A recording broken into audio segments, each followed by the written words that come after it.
Listen, I need to tell you about a moment that changed everything. A moment so small, so simple, that most people would have missed it. But in that moment, in those few seconds of silence, an entire world shifted. Picture this with me. The Sterling Room in Boston. Not just any restaurant, but the restaurant. The kind of place where a single meal costs more than most people earn in a week. Crystal chandeliers hanging from ceilings so high they seemed to touch the sky. White tablecloths so crisp they could cut paper. And silence, the kind of silence that comes with privilege and power. It was a Wednesday evening. The violin player in the corner had just started a gentle waltz. Soft, beautiful, the kind of music that makes you forget the world outside. And that's when it happened. A 10-year-old boy stood up from his table. His name was Christopher Bennett, and when he stood, everyone heard it. The scraping sound of metal against the polished marble floor. His legs were trapped in braces, the kind that kids wear when their bodies don't work the way they're supposed to. He was shaking. You could see it from across the room. His small hand reaching out into the empty space between tables. And he was reaching for her. Sofia James, a waitress, the only Latina woman working the evening shift in a sea of wealth and whiteness. She stood there, frozen, her serving tray perfectly balanced in one hand. She'd learned to be invisible in places like this. For 6 years, she'd perfected the art of not being seen. But now, every single eye in that restaurant was on her. Absolutely not. The voice came like a whip crack.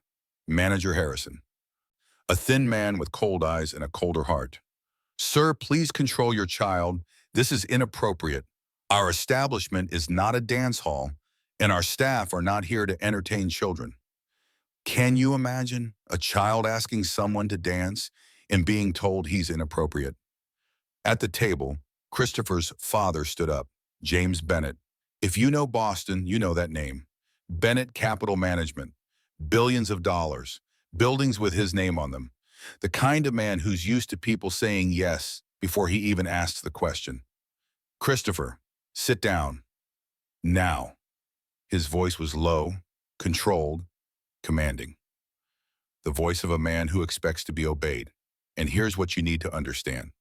This was the first time James had brought his son to a public restaurant in 18 months. 18 months since the car accident that had changed everything. 18 months since Christopher's mother, James's wife, Sarah, had died in that same crash.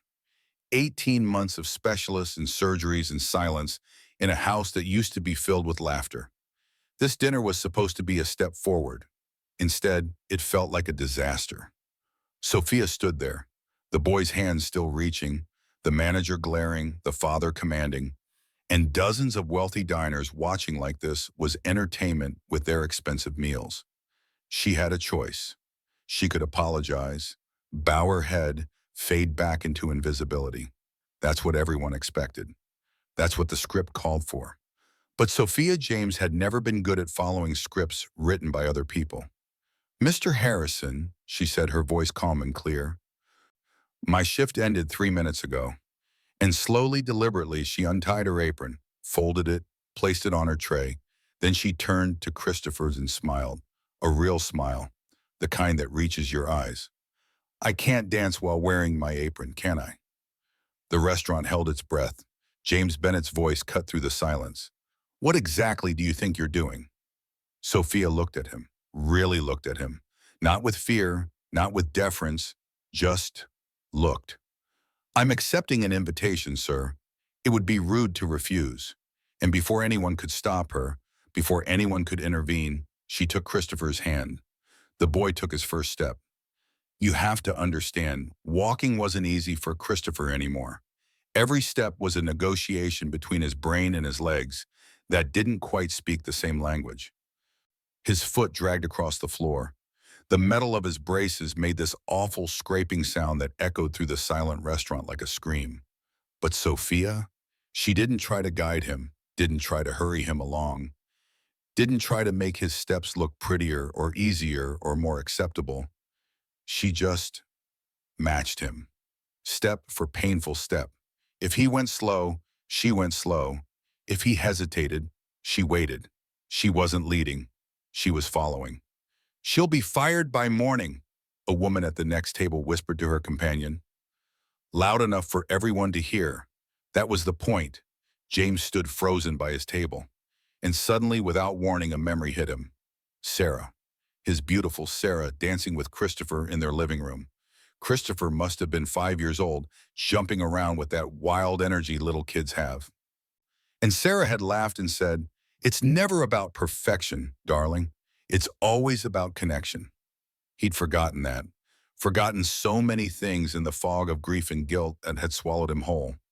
Now he watched as this stranger, this waitress he'd never really looked at before, followed his son's awkward, uneven steps. And he saw something change in Christopher's face.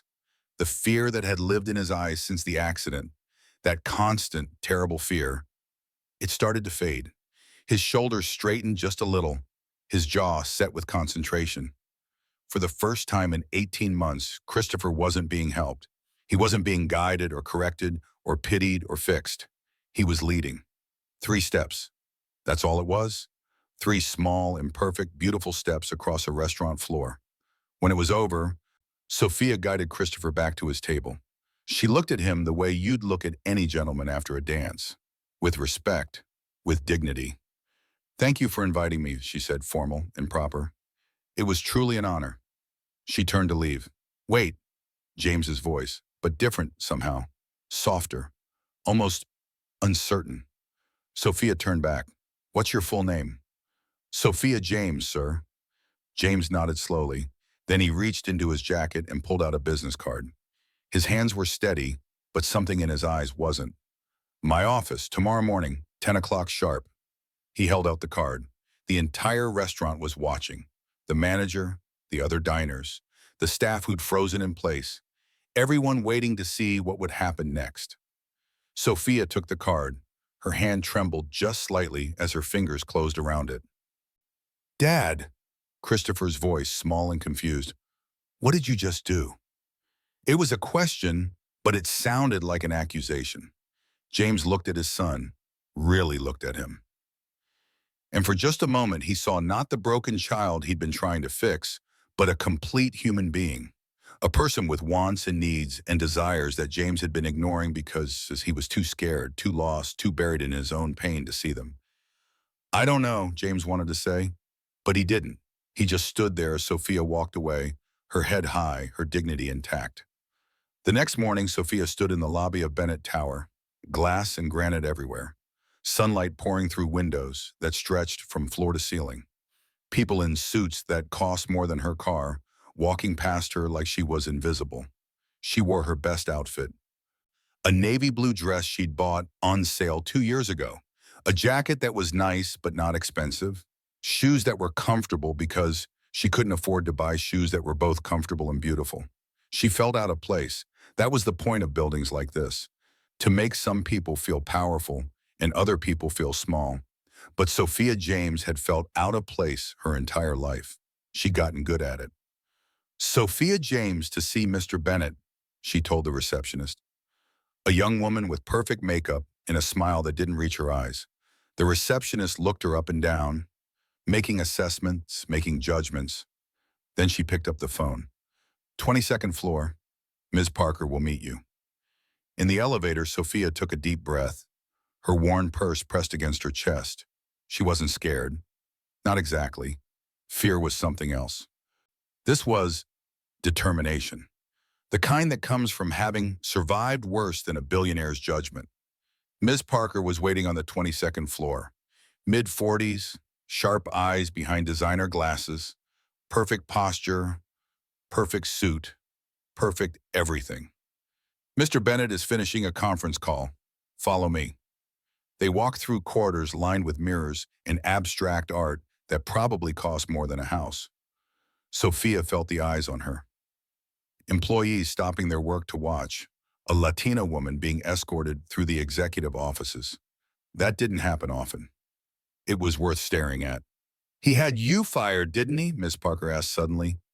They were alone now in a private waiting room. Leather chairs, a view of Boston that made the city look like a toy. "Excuse me?" "It happens all the time." Parker's voice was matter of fact. Not cruel, just Resigned. Powerful clients make phone calls, and people like you lose their jobs. People like me? Sophia kept her voice neutral. Parker adjusted her glasses. You know what I mean. Employees who don't understand their place. Sophia smiled, not a happy smile. And where exactly would that place be? Before Parker could answer, her phone buzzed. She glanced at it. He'll see you now. James Bennett's office took up half the floor. Through the panoramic windows, Boston spread out like a kingdom. And James stood at those windows, looking out at his city, his empire, his world. Mr. Bennett? Sophia's voice was professional, calm. He turned. His face was carefully controlled, the mask of a man who had spent decades hiding his emotions behind power and money. Ms. James, thank you for coming. He gestured to a leather chair that probably cost more than Sophia made in a month. Please sit. She sat, silence long, deliberate. Sophia recognized it immediately. This was a tactic. Stay quiet, let the other person get nervous. Let them talk too much, reveal too much, give you ammunition. Sophia had learned these games from the other side. She stayed quiet too. Do you have credentials? James finally asked. Excuse me? Education, degrees. Sophia met his eyes, steady, unwavering. Bachelor's degree in child development from Boston University, incomplete master's degree in therapeutic movement and special education. Something flickered across James's face. Surprise. And yet you work as a waitress. I work 3 jobs, actually. Sophia's tone didn't change. The restaurant, a bookstore on weekends, private tutoring when I can find students. James moved to his desk, picked up a thick folder. I had my people research you, Miss James. I wanted to understand who, he paused, choosing his words carefully, danced with my son. He opened the folder. Inside were photographs, a community center, children with various disabilities, dance, movement, joy. New Horizons movement, James said. You founded this 7 years ago. I co-founded it, Sophia corrected gently, with my brother, Carlos. It's an adaptive dance program for children with physical disabilities. James flipped through more pages, documents, financial reports, which is currently facing closure due to insufficient funding. Sophia didn't look surprised. Of course he'd found out everything. Men like James Bennett didn't take meetings without doing their homework. I didn't come here to ask you for money, Mr. Bennett. Then why did you come? Because you invited me. James laughed, a short, sharp sound without any humor in it. Fair enough. He stood again, restless, unable to sit still. I want you to work for me. Sophia blinked. That she hadn't expected. As a maid, a cook? James's face hardened. As a therapeutic companion for Christopher. There it was, his son's name. It seemed hard for him to say, like the word hurt coming out. I employ the best specialists in the country, James continued. Physical therapists, neurologists, psychologists, the best of the best. But what you did last night, he paused, struggling. I haven't seen him smile like that since the accident. I just danced with him, Mr. Bennett. You followed him. James's voice was intense now, urgent. Everyone else tries to guide him, correct him, fix him. You just followed. That's what I need. Someone who can do what you did. Sophia studied him, really studied him. And beneath all that power, all that control, all that carefully constructed armor, she saw something simple. A father who was drowning, who had no idea how to save his son because he couldn't even save himself. I can pay you 6 times what you're making now, James said. More if you need it. Name your price. Sophia stood up. No. The word hung in the air like a bomb. James looked at her like she'd spoken a foreign language. No? No, Sophia repeated. I don't work for people who see my ethnicity or my social class before they see my competence. And I definitely don't work for people who think money can solve emotional problems. James's face flushed red. You're turning down an offer that would solve all your financial problems because of pride?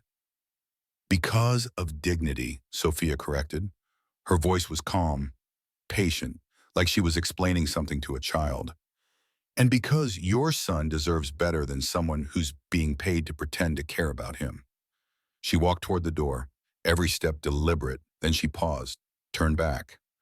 Christopher doesn't need more experts, Mr. Bennett. He needs space to lead his own life, to make his own choices, to be a person, not a problem to be solved. You don't know my son. No, Sophia agreed, but I know people like him, people whose physical limitations are nothing compared to the invisible prisons we build around them, with our fear and our pity and our low expectations. She reached into her purse, pulled out a card, placed it on his massive desk. New Horizons Movement, classes every Tuesday and Thursday, 4 o'clock.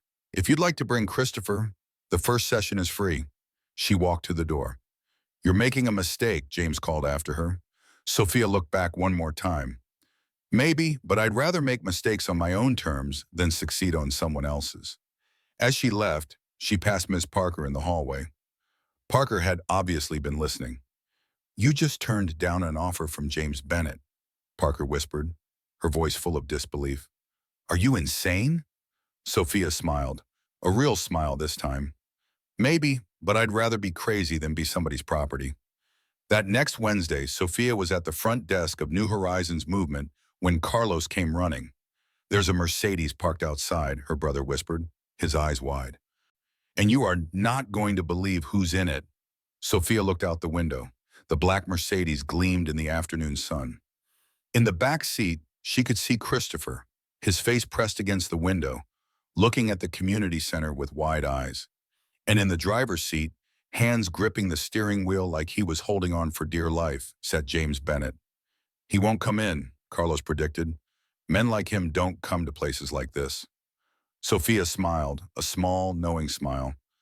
Don't underestimate the power of a determined child. They watched, waited. The car door opened. Christopher got out first, adjusting his braces, moving slowly but deliberately toward the center's entrance. And then, to Carlos's absolute shock, James got out too. He was wearing khakis, a sweater, casual clothes that still somehow screamed wealth and privilege. He looked uncomfortable, out of place, scared even. You knew, Carlos whispered, staring at his sister. You knew he would come. Sophia didn't answer, but in her apartment, hidden in a locked drawer under her bed, was a journal. Years of notes, research, plans, all centered on one question. How do you change the mind of a man who thinks he knows everything? The answer, she discovered, wasn't to tell him he was wrong. It was to show him a different way. And then let him choose. James Bennett didn't know it yet, but his education was about to begin. And the teacher was a waitress with 3 jobs, a dream that wouldn't die, and the unshakable belief that every child, every single child, deserved the chance to lead their own dance, even if the rest of the world was too busy trying to control them to notice. You know what's interesting about power? Really interesting? It's that powerful people almost never realize when they've walked into a room where their power doesn't matter. James Bennett was about to learn that lesson. New Horizons Movement didn't look like much from the outside. It was an old community warehouse in a neighborhood where James's GPS had actually warned him about crime rates. The paint on the walls was peeling. The parking lot had cracks running through it like rivers. The sign out front was handmade, faded from the sun. But when James and Christopher walked through those doors, they entered a different world. Music filled the space, not classical violin like at the Sterling Room. This was alive, rhythmic, a beat you could feel in your chest. And children, maybe 20 of them, were moving, kids in wheelchairs spinning in precise circles, a girl with a prosthetic leg creating a sequence of steps that looked like flying. A boy with cerebral palsy swaying with his whole body, his face lit up with pure joy. Nobody was trying to fix them. Nobody was correcting their movements. Nobody was telling them the right way to dance. They were just free. Christopher stopped in the doorway, his mouth open. He'd been to physical therapy, lots of physical therapy, sterile rooms with equipment and specialists who spoke in medical terms he didn't understand. Everything focused on what was wrong with him, what needed to be corrected, what he couldn't do. This was different. Mr. Bennett, Sophia appeared, wearing simple clothes with the program's logo, her hair pulled back, comfortable shoes. She looked more relaxed here than she had in the restaurant or in his office. This was her territory. Welcome. James felt immediately uncomfortable. The building was too hot. The music was too loud. Everything felt chaotic, unstructured, unprofessional. It looks chaotic, he said, trying to sound neutral, but not quite succeeding. Sophia smiled. There is structure, Mr. Bennett. It's just not the kind you're used to recognizing. She turned to Christopher, knelt down to his level. Would you like to join them? Christopher nodded eagerly, but then he looked at his father. That automatic check-in, that need for permission that had become second nature. Go ahead, James said, his voice tight. I'll be right here. As Sophia guided Christopher toward the group, a man approached James, Latino, late 30s, kind eyes. Carlos James, he introduced himself, offering his hand. Sophia's brother, co-founder of this chaos. He smiled when he said it. James shook his hand automatically. James Bennett. Oh, we know who you are. Carlos gestured to a folding chair, nothing like the leather throne in James's office. The first day is always the hardest. For the parents, I mean, not the kids. This isn't therapy, James said, watching Christopher cautiously join the other children. I have the best rehabilitation specialist in the country working with my son. And how's that working out for him? Carlos's question was gentle, not accusatory, just curious. James didn't answer. He couldn't. The studio door opened. An older woman entered, leaning on a cane. She had gray hair and elegant braids, dark skin, and the kind of presence that made people pay attention without her saying a word. Dr. Eleanor Chen, Carlos whispered to James, neuroscientist, retired from MIT, specializes in brain plasticity and motor development. The woman greeted several children, calling them by name, asking about their week. Then she noticed James, and her expression changed. She walked over, slowly, deliberately. Mr. Bennett, her voice was crisp, professional, and cold. You've rejected my research proposals 3 times in the last 2 years. James felt his face flush. Dr. Chen, I didn't expect to see you here. I oversee the research program. She gestured around the space. We're studying how non-directive movement approaches affect neural reconfiguration in children with motor challenges. Groundbreaking work, actually. Would have been nice to have proper funding. James stood up straighter. His default mode when challenged, become taller, more imposing, more powerful. But Dr. Chen didn't seem impressed. Sofia returned, leaving Christopher exploring movements with a boy about his age. Both of them laughing, actually laughing. Why are you working as a waitress if you're leading a research program? James asked Sofia directly. The question came out harsher than he intended. Because we don't have adequate funding yet, Sofia replied calmly, and because people like you rejected our proposals 3 times without even reading them. The pieces started clicking together in James's mind. You were Dr. Chen's assistant on those proposals. Co-author, Dr. Chen corrected sharply. Sofia has an incomplete master's degree because she had to leave university to care for her brother when their parents died. But her theoretical work is brilliant.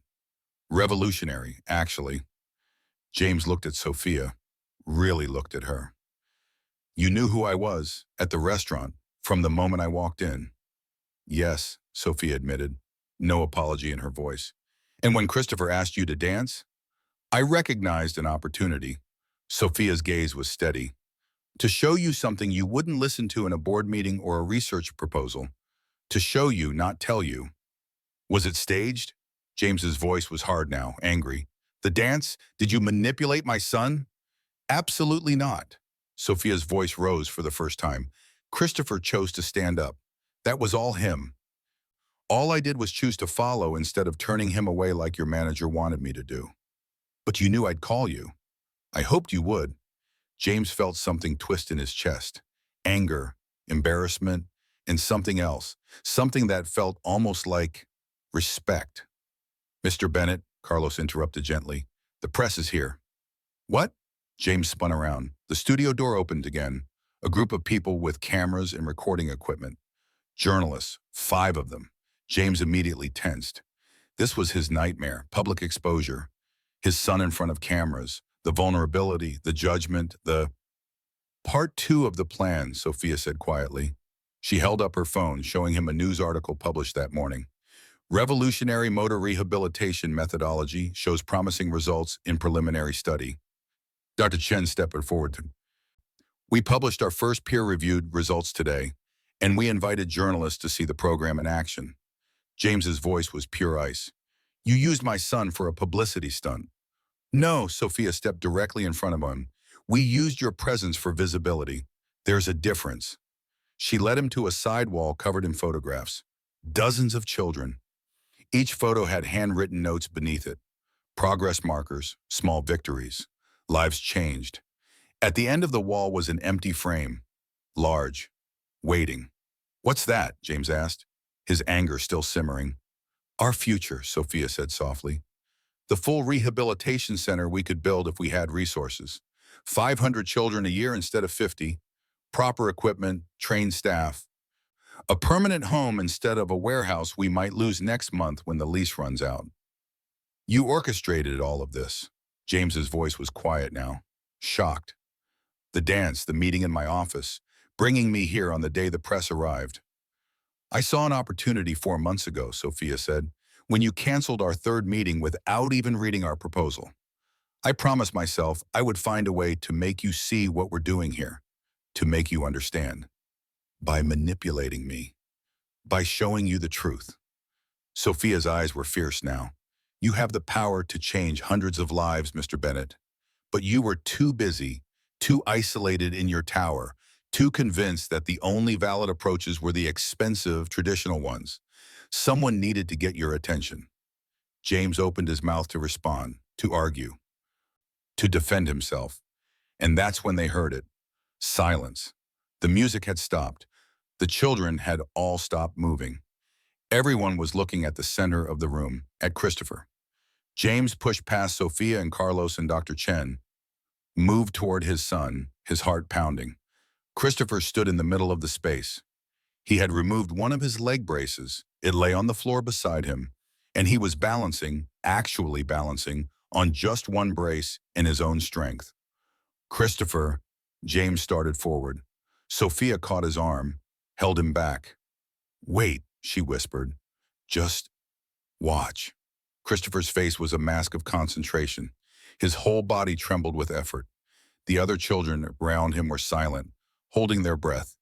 And then Christopher took a step, a complete full step, without both braces, without someone holding him, without assistance. It was small. It was shaky. His foot barely left the ground, but it was his. The children erupted in cheers. Camera flashes went off. The journalists surged forward, capturing the moment, and James stood frozen, completely frozen. Tears ran down his face. He didn't even try to hide them. That's why we created New Horizons movement, Sophia said softly beside him. It's not about perfect steps, Mr. Bennett. It's about taking first steps on your own terms, in your own time, in your own way. James watched his son, not as a problem that needed solving, not as a broken thing that needed fixing, but as a complete human being discovering his own strength. This could have been done without manipulating me, James said finally, his voice thick with emotion. Could it? Sophia challenged gently. We tried 3 times through proper channels.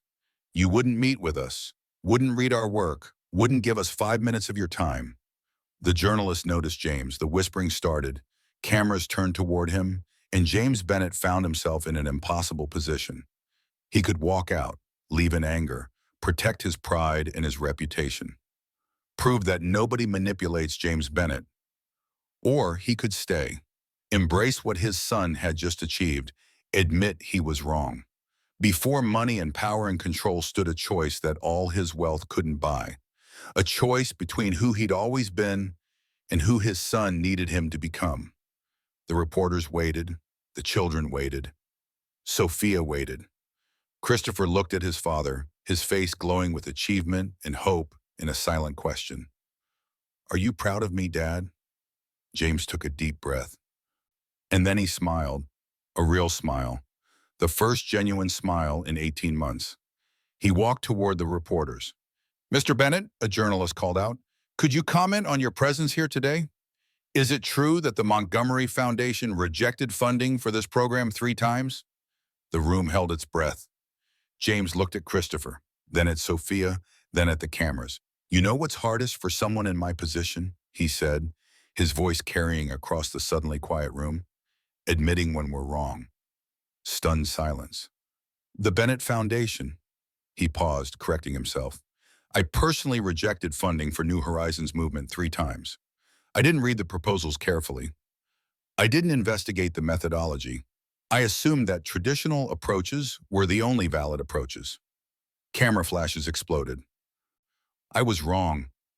3 words, simple words, but for a man like James Bennett, they were almost impossible to say. The Bennett Foundation is pleased to announce a commitment to fully fund New Horizons movement for the next 5 years. He paused. And to build a permanent rehabilitation center based on the methodology developed by Dr. Chen and Ms. James. Sophia's hand flew to her mouth. Carlos let out a shout of joy. Dr. Chen actually smiled. One condition, James added, looking directly at Sophia. Here it comes, her eyes said. The control, the strings attached. Ms. James retains complete autonomy over the program and its methodology. No corporate interference, no oversight committee. This is her vision, and it will remain her vision. Now it was Sophia's turn to be speechless. The journalists exploded with questions. Christopher pushed through the crowd to reach his father, and James swept him up, braces and all, into a fierce hug. Did I do good, Dad? Christopher whispered. You did amazing, James whispered back. You did amazing.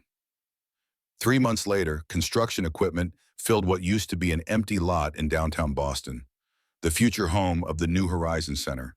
Not the biggest building James had ever funded, not the fanciest, but maybe, he thought as he watched the foundation being laid, the most important.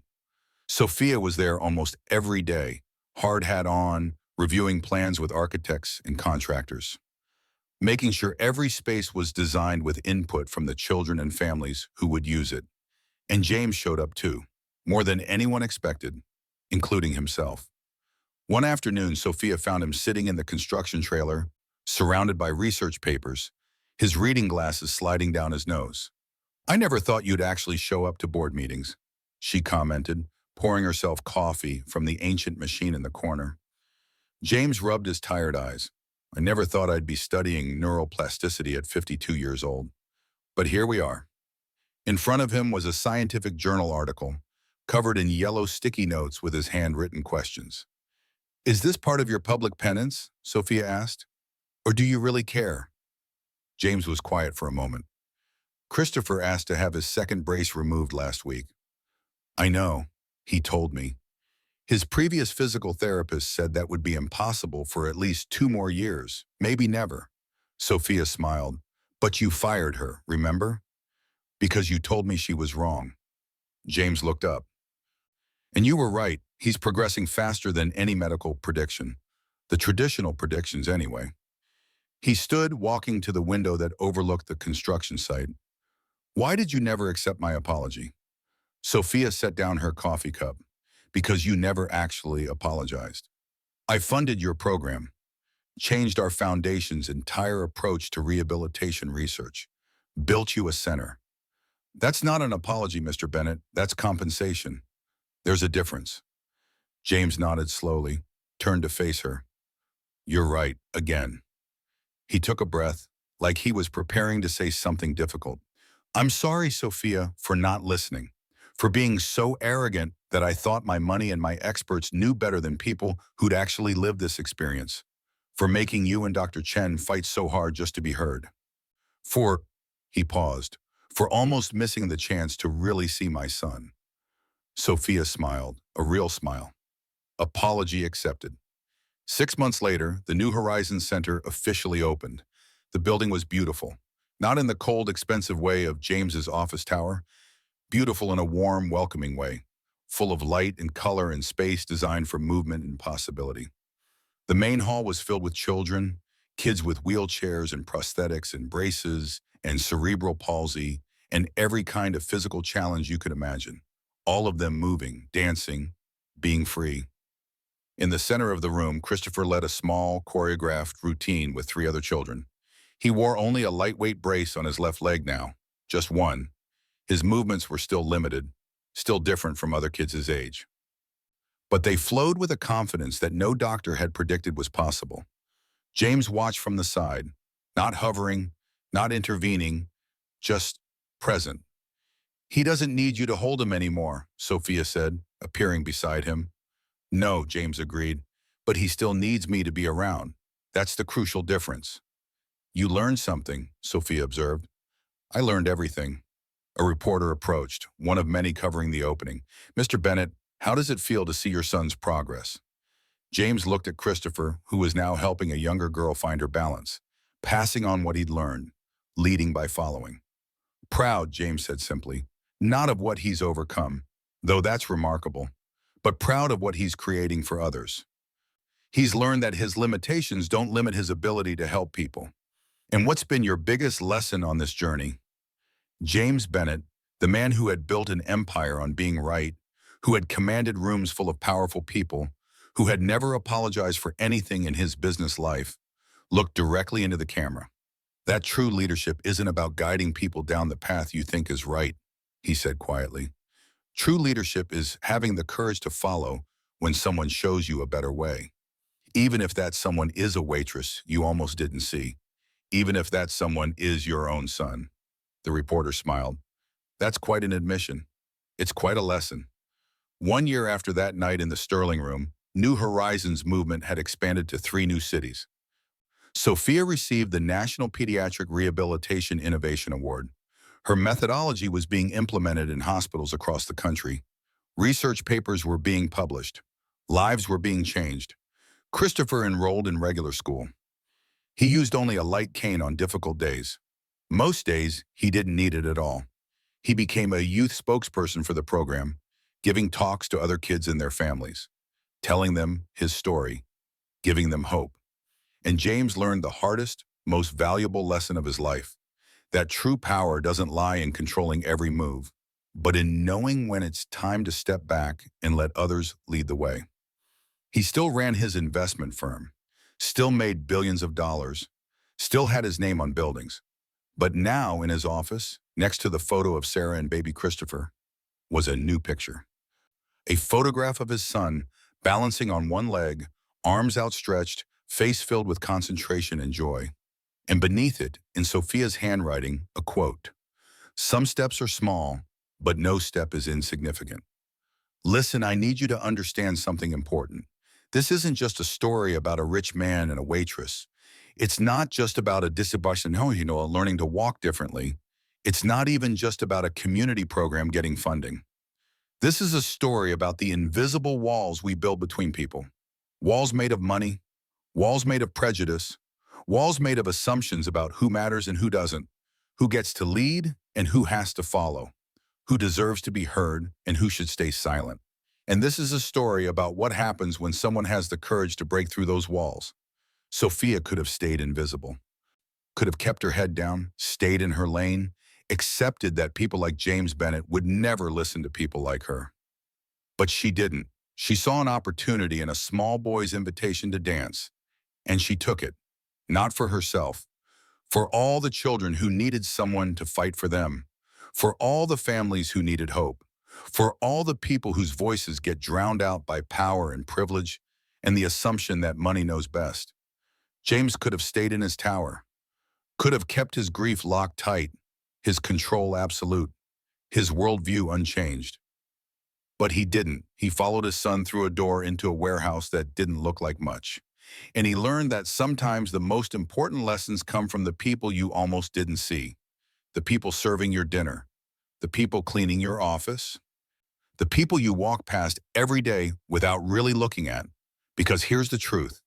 Every single person you meet knows something you don't, has experienced something you haven't, can teach you something valuable, if you're willing to follow, if you're willing to listen, if you're willing to admit that your way isn't the only way. Christopher learned to walk differently because someone gave him permission to lead his own dance. to find his own rhythm, to take steps that didn't look like anyone else's steps, but were perfectly his. And isn't that what we all need? Permission to be imperfectly ourselves? Space to move at our own pace? Someone willing to follow instead of always trying to guide? 2 years later, James and Christopher visited the Sterling Room again. Same restaurant, same crystal chandeliers, same wealthy crowd. But manager Harrison was gone. The new manager was a woman who greeted every customer, regardless of their clothes or their color or their status, with genuine warmth.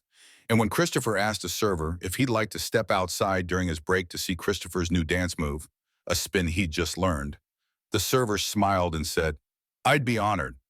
James watched from the table, not interfering, just proud. Sofia had taught him that.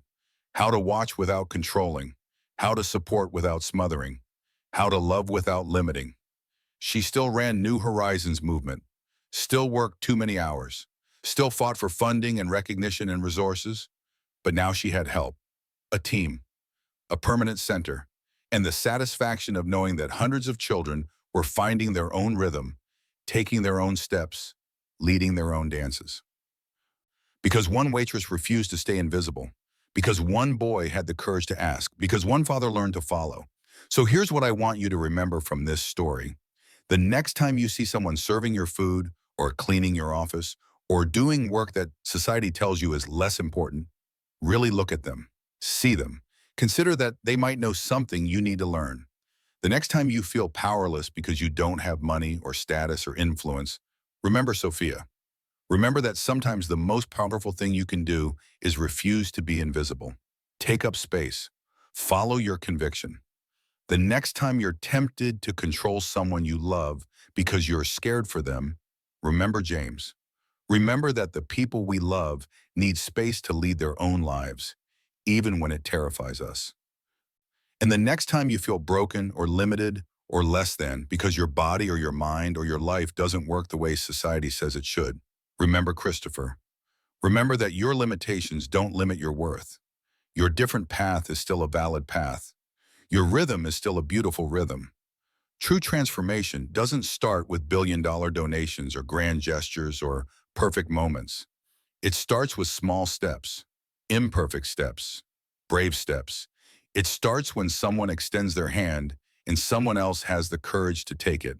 It starts when we cross the invisible boundaries that separate us and discover that on the other side of our fear and our prejudice and our assumptions, there are just human beings trying to do their best, just like us. If this story touched your heart, if it made you think about the invisible people in your own life, or the walls you've built, or the courage it takes to follow instead of always leading, then share it. Tell someone. Let it ripple outward. Because stories like this remind us of something we too often forget, that dignity matters more than money, that seeing people matters more than using people, that sometimes the smallest gesture, accepting an invitation to dance, can change everything, for everyone, forever. Thank you for listening to this story. May it inspire you to see the people others overlook, to follow where courage leads, and to remember that every single step, no matter how small, no matter how imperfect, has the power to change the world.